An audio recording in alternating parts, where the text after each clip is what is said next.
Here's the truth. The 1%, they just think different than everybody else. They don't think like you and I. They build different. They move different. They act different. I'm going to teach you how to think like the 1% so that when you finally come into money, you make sure that you keep it and don't lose it all. Here's 5 ways that you can go about framing your mindset. The first principle that the 1% abide by: they don't trade time for money. Anything that you can do, that you can pay someone to do to replace your time, this is a good use of money.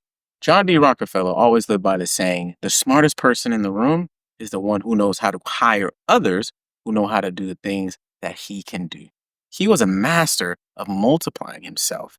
That's not taking advantage of people. That's actually offering opportunity and learning how you can sprint faster than everybody else. You should hire out your time, things like laundry, cleaning the house. If there's anything that you think you could pay somebody else to do a little bit faster than you should absolutely do that. And with that time you get back, you don't just watch TV or play video games with it. You actually use that time to build, to work, to be counterproductive. The second thing that the 1% do is they are very patient. The 1% wait for the right opportunity. That comes with buying clothes.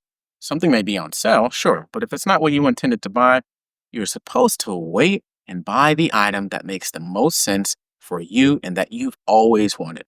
They buy on value.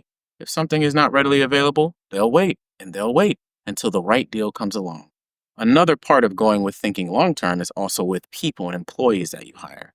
Have you ever thought of working with someone or a friend and quickly that thought fades away because I don't know if they'd be the right one? Well, the 1% plans for the long term.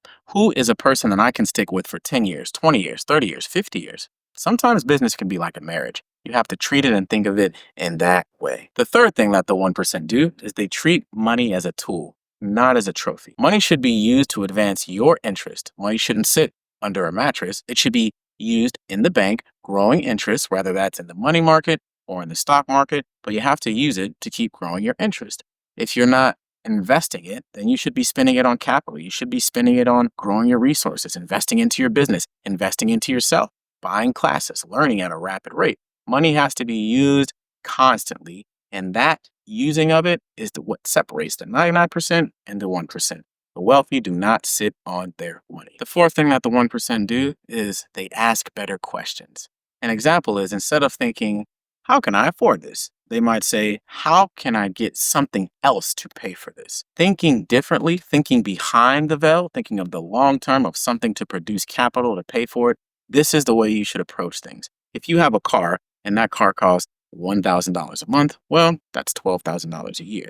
And $12,000 a year is 10% of $120,000. So what investment can pay me $12,000 a year that generates 10%? Okay, I'm going to spend $120,000 on that. So that item that costs $1,000 a month actually cost me $120,000. And once I put that money down, I never have to pay for it again. That is the mindset that you have to adapt. The last thing that the 1% do well is they study the game that they're playing. Think of games in life that you all play. If you don't know the rules, how are you going to win? You should be studying the tax code. You should be studying entity structures, deal structures, trust structures, everything of the sort that can round out your whole investment pool and your whole entity pool to get you ahead. Rules are constantly changing. The IRS is constantly changing these rules, but you have to put yourself in a position to where you can be ahead and win the game. If you're ready to keep learning like the 1% and keep building, please subscribe and please keep learning with me along the way. I'm Josh Green, and I'll see you soon.